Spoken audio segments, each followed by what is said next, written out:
Laser news, सच की किरण। नमस्कार, स्वागत है आपका लेजर न्यूज में। मैं हूं आपके साथ रूबी और आइए करते हैं खबरों की शुरुआत।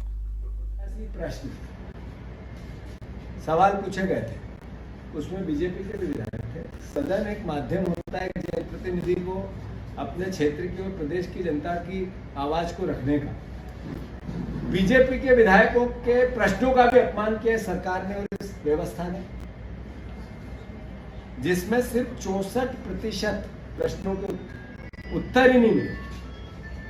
2756 प्रश्नों के उत्तर इस सरकार ने नहीं दिए इसी सत्र में। अनुदान की जो मांगे थी, जैसा मैंने कहा, विभागवार चर्चा में भरोसा ही नहीं था इस सरकार का। शून्यकाल के 175 शून्यकाल की सूचनाएं थी, उसको नजरअंदाज किया गया और 500 ध्यान आकर्षण, 500 लगभग ध्यान आकर्षण सारे विधायकों के लगे थे, जिसमें सत्ता और विपक्ष दोनों थे।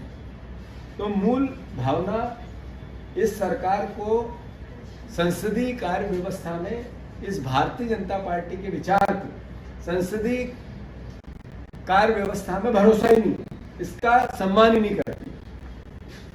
अब आया बजट। बजट में पहले हम बजट आता था तो मीडिया की सुर्खियां बनती थी, इतनी छूट दी गई, इतने रोजगार उपलब्ध कराने के माध्यम बना बजट, कृषि में कितना फायदा, आम मिडिल क्लास को इतना फायदा, पॉजिटिव खबरें अखबार की हेडिंग बनती। इस बार क्या हेडिंग बनी? इस बार हेडिंग बनी कि प्रति व्यक्ति कर्ज 60,000 रुपए हो जाएगा। इस बार हेडिंग बनी 90,000 करोड़ रुपए इस साल एक्स्ट्रा कर्ज लेना पड़ सकता है। 88,000 करोड़ रुपया इस साल कर्ज लेना पड़ सकता है। इस बार हेडिंग बनी कि सरकार ने 64% जो बजट टोटल पिछला किया था उसका खर्च ही नहीं, 64% ही खर्च कर पाया, यानी बचा हुआ 36% इस सरकार ने पिछला खर्च ही नहीं किया। हेडिंग बनी कि कर्ज से कर्ज चुकाने वाली सरकार, कर्ज से कर्ज चुकाने वाली सरकार, मतलब इस सरकार का असली चेहरा। सिर्फ मैं बार बार बोलता था, कर्ज, क्राइम और करप्शन, कर्ज लेना, करप्शन करना और क्राइम को पालना और पोषना इस सरकार का मुख्य एजेंडा है। अब आप देखो कि 2023 की स्थिति में प्रदेश का कुल कर्ज था 3,19,000 करोड़, उसमें 2024 में आते आते ये 3,75,000 करोड़ रुपए के आसपास हो गया। अगर जो अनुमानित कर्ज की भावना बताई जा रही है, जो सरकार के बजट से भी सिद्ध होती है, ये पहुंच जाएगा 4,41,000 करोड़ रुपया।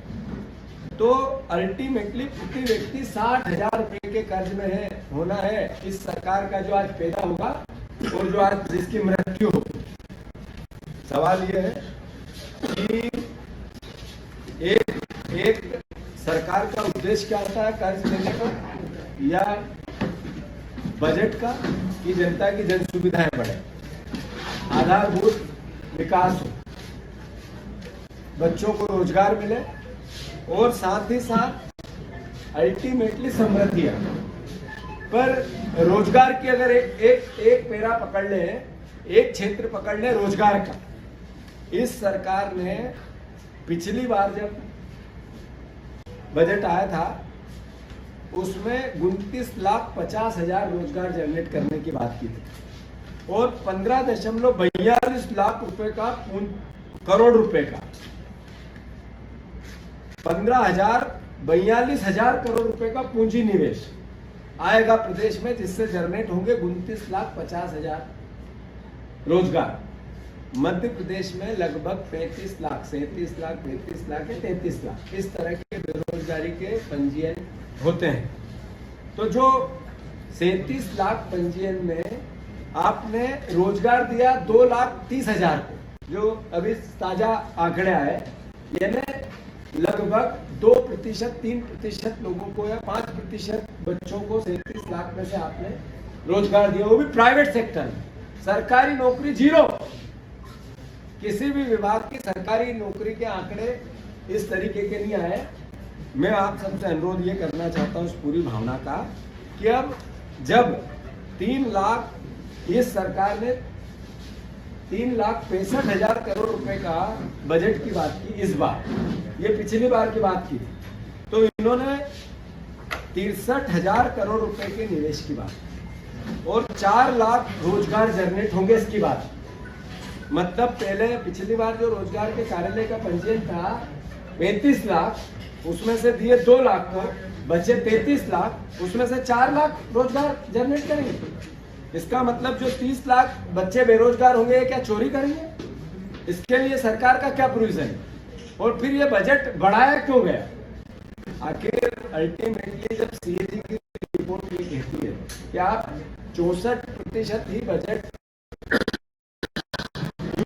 करते हो, तो ये इतना भारी भरकम बजट क्यों किया गया? हर बार क्यों किया जाता है? इसलिए कि हम अपनी समृद्धि का कर्ज ले सकें, इसलिए इन लोगों की आंखों में धूल झोंक के आम जनता को मूर्ख बना जा सके। अगर एक बजट का मूल उद्देश्य होता है साधारण भाषा में हम समझे, जो परिवार पूरा पालन पोषण जीवन यापन करने के लिए सिर्फ कर्ज पे डिपेंड होता है, तो अल्टीमेटली उसको दिवालिया होना पड़ता है। हमारे सरकार इस नाते दिवालिया सरकार है। हमारा जो मूल जो भावना है कि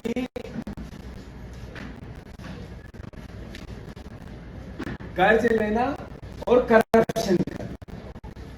अब आप देखो, केवल एक क्षेत्र लेते हैं एजुकेशन का, और वो भी सिर्फ स्कूल एजुकेशन। स्कूल एजुकेशन में ये 2024 में 23-24 के बजट में 42 लाख बच्चों को इन्होंने मध्याह्न भोजन दिया। 42 लाख बच्चों को मध्याह्न भोजन दिया। और सरल करें इसको तो 2010 और 11 में 10 साल पहले चले जाओ, 12 साल पहले चले जाओ, 1,06,00,000 बच्चे स्कूलों में थे और मध्याह्न भोजन मिलता था। उस पर खर्च होता था 1,082 करोड़ रुपया। आज से 10 साल पहले, 12 साल पहले 2010-11 में 1 करोड़ बच्चे से ज्यादा पढ़ते थे और उस पर खर्च होता था 1,000 करोड़ रुपया। इस बार 46,000 54,000 लाख बच्चे पढ़ रहे हैं। लगभग 50 लाख बच्चे स्कूलों में कम हो गए 10 साल में। 50 लाख बच्चे, ये सीएजी की रिपोर्ट के डाटा है। उसमें इन्होंने खर्च किए 1,347 करोड़ रुपए, लगभग 1,350 करोड़ रुपए। बच्चे कम हो गए 50 लाख और पैसे बढ़ गए 400 करोड़। ये करप्शन नहीं है तो क्या है? ये लूट नहीं है तो क्या है? और कर्ज लेके करना क्या चाहते हैं? अल्टीमेटली आप सबसे अनुरोध मेरा इतना ही है कि ऐसे ही जैसा मैंने आप सबको बताया कि एक जो बजट होता है वो बजट होता है आम जनता की खुशहाली के लिए, लोगों के जीवन स्तर को उठाने के लिए। अब इसी प्रकार से अगर हम आगे बढ़ें तो पहली बार ऐसा हुआ कि सीएजी ने सरकार को कहा कि ये जो वित्त मंत्री है घटिया वित्त मंत्री है। ये मेरा आरोप नहीं है, ये सीएजी का आरोप है। आरोप नहीं है, लिखित में है। सीएजी की जो रिपोर्ट आई अभी 3 दिन पहले, उसमें कहा गया कि 23-24 का जो बजट है उसके अंतर्गत इस सरकार ने जो निर्णय लिए, जो प्रावधान किए, बढ़ा के किए, खर्चा 64% किया और घटिया प्रबंधन के अनुसार पूरी व्यवस्था जमाई। मतलब एक वित्त मंत्री को हमारी सीएजी की रिपोर्ट ने ये कहा कि ये घटिया वित्त मंत्री है। मेरा आरोप नहीं है। इस नाते मैं आदरणीय मुख्यमंत्री जी से अनुरोध करता हूं कि सरकारी एजेंसी है जो सरकार के आय व्यय का ब्यौरा रखती है, उसका मूल्यांकन करती है, उसका निरीक्षण करती है और पब्लिक परसेप्शन या पब्लिक के सामने लेके आती है ये बात कि इस साल किस तरीके से सरकार ने काम किया पिछला वित्त वर्ष में। तो सीएजी की रिपोर्ट के अनुसार केक की रिपोर्ट में बीजेपी ने कितना बवंडर मचाया, कोयले में कितना मचाया, कितना उन्होंने जो अलग अलग तरह की जो 2013-14 के पहले केंद्र के लिए किस तरीके की सीएजी रिपोर्ट का आधार बनाया था, वही सीएजी की रिपोर्ट मध्य प्रदेश की। तो उन्होंने ये कहा कि ये सिर्फ करप्शन करने के लिए बजट को बढ़ाकर, कर्ज लेने के लिए बजट को बढ़ाकर इस तरीके से बताया जाता है और वित्त मंत्री के कामकाज को घटिया बताया। इसका मतलब उनका इस्तीफा होना चाहिए। यही वित्त मंत्री थे, शिवराज जी मुख्यमंत्री थे पर वित्त मंत्री तो नहीं थे। तो वित्त मंत्री जी केक कहता है, केक की रिपोर्ट कहती है कि आपको इस्तीफा देना चाहिए और मुख्यमंत्री से मेरा अनुरोध है कि अगर ये इस्तीफा नहीं दे, आप में थोड़ी नैतिकता हो तो आप इनका बर्खास्त कर देना चाहिए। अब चूंकि केक की रिपोर्ट का आधार आप लोगों के सामने है, मैं उस पर ज्यादा बात नहीं करूंगा, पर एक पेरा में पढ़ के बताना चाहता हूं। केक के वित्त वर्ष 2023-24 के अनुदान की मांगे, टोटल ग्रांट और विनियोग के बीच भारी अंतर है और बचत को घटिया प्रबंधन का नमूना बताया गया। घटिया प्रबंधन का नमूना बताया गया। इसका मतलब है कि आपका असली चेहरा केक ने बता दिया। ये सब बजट की पूरी कहानी अपनी जगह हो सकती है, पर अगर आपने 3,65,000 करोड़ रुपए का बजट का प्रोविजन किया तो आपने पिछले आपके घोषणा पत्र में कहा था हम किसानों के लिए 2700 और 3100 धान का और गेहूं का दाम देंगे, उसका प्रोविजन क्यों नहीं किया? आपने कहा था आईआईटी और एआईएमएस की तर्ज पर इंस्टीट्यूट बनाने का वादा किया था, उसके लिए जिक्र क्यों नहीं किया? आपने 6 नए, आपका घोषणा पत्र बीजेपी का जिसमें भी 6 महीने पहले वो विधानसभा का चुनाव जीत के आए हैं, 6 नए एक्सप्रेस वे निर्माण की घोषणा की थी, उस पर एक पैसा भी तो नहीं लिया गया। आप ये बताओ कि गरीब छात्रों को मुफ्त शिक्षा का वादा था, उसके लिए प्रोविजन क्यों नहीं किया गया? मुफ्त शिक्षा क्या हुआ उसका? लाडली बहनों को पक्का मकान देंगे, बजट में 40,000 करोड़ रुपए रखे हैं, 3,000 देने का वादा था। ये एक साल में 40,000 करोड़ रुपए का कहां से पक्के मकान आएंगे? कहां से उनको जो गैस सिलेंडर मिलना था वो मिलेंगे? और क्या लॉजिक है इसका कि आपने 3,000 रुपए बहनों को देंगे? उसका प्रोविजन कैसे संभव हो सकता है? 72 की योजना में आपकी नियत देखो, असली में किसानों की हत्या करने वाली सरकार किसानों से नफरत करती है। इसने किसानों के लिए भावांतर योजना में 1,000 रुपया रखा। किसान भाइयों, आपकी भावांतर योजना का कई बार भाषणों में भारतीय जनता पार्टी के लोकल नेता और बड़े नेता और प्रदेश के नेता जिक्र करते हैं। बजट में 1,000 रुपया आपके भावांतर के रखे हैं। इन्होंने 3,000 रुपए ऋण माफी के रखे। इस सरकार ने 3,000 रुपया ऋण माफी का, किसानों की ऋण माफी का रखा है। इस सरकार ने जो आपको वादा किया था किसान भाइयों, जो 3,000 धान के दाम, 3100 और 2700 गेहूं के दाम, उसको किसी प्रकार से किसी भी प्रकार का जिक्र अपने बजट में नहीं किया गया। तो अल्टीमेटली किसान की हत्यारी ये सरकार किसान विरोधी है। ये बात आपको और हमको समझना पड़ेगा। आदिवासियों के मकान, नल जल, ऐसा हमारे विधायकों ने कल मुद्दा उठाया करप्शन का, जो हर घर को नल और उसमें मिलेगा जल। ये प्रधानमंत्री का भाषण था। आपकी टोटियां खोल के ले जाएंगे। अरे प्रधानमंत्री जी, टोटियों में नल है न जल है, और उसका सारा करप्शन आपके नेताओं की जेब में है। ये भावना इस सरकार की कि जिस वचन को लेके ये आए थे, इस बजट में एक शब्द भी नहीं है उसके, जिसके लिए इनको वोट मिला। तो ये बड़ी चिंता का विषय है।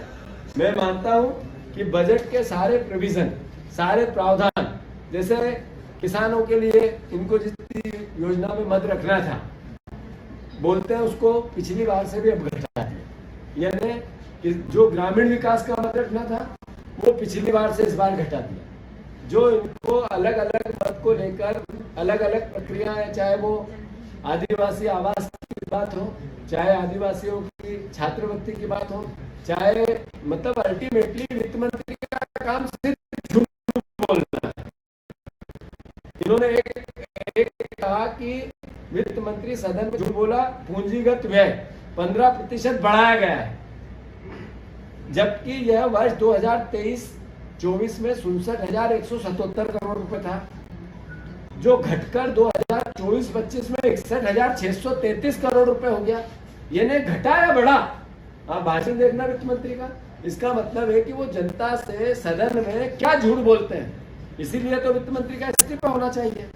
और अंत में मैं नहीं कहना चाहता हूं कि ये सरकार ने सिर्फ करप्शन करने के लिए बजट में प्रोविजन किए हैं। आप देखो, खनन माफिया इस प्रदेश में सर चढ़ के बात कर रहा है, खुला घूम रहा है। परिवहन माफिया, एक दिन मुख्यमंत्री घोषणा करते हैं सारे टोल बंद और सारी जगह उगई हो रही है। फिर सरकारी खरीदी में भ्रष्टाचार का आलम क्या है? जो नॉर्म्स बनाए गए वो ही सीधे डबल।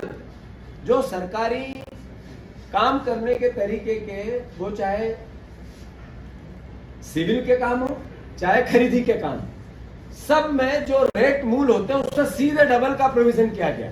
यानी करप्शन की पूरी छूट दी गई।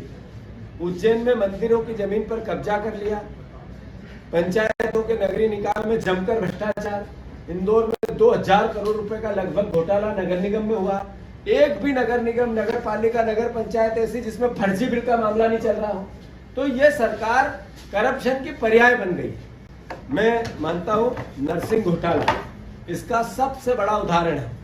अभी लगातार नर्सिंग घोटाले को लेकर मंत्री के खिलाफ एविडेंस दिए गए, सदन में चर्चा की गई, सदन में एविडेंस रखने की अनुमति मांगी गई, पर ये भ्रष्ट लोगों का कुनबा मानने को ही तैयार नहीं कि हमने करप्शन किया है।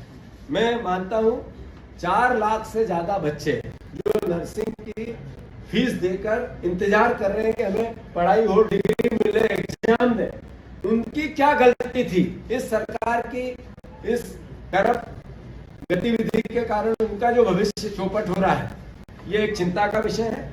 भर्ती घोटाला, पेपर लीक होना मध्य प्रदेश मतलब एक तरह से देश में सबसे बड़ा एक चेहरा बन गया है।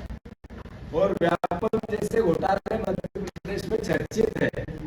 तो कुल मिला के आप लोगों से आज का जो बात का सार है, कर्ज इसलिए लिया जाता है कि करप्शन करना है, बजट इसलिए बढ़ाया जाता है कि कर्ज लेना है।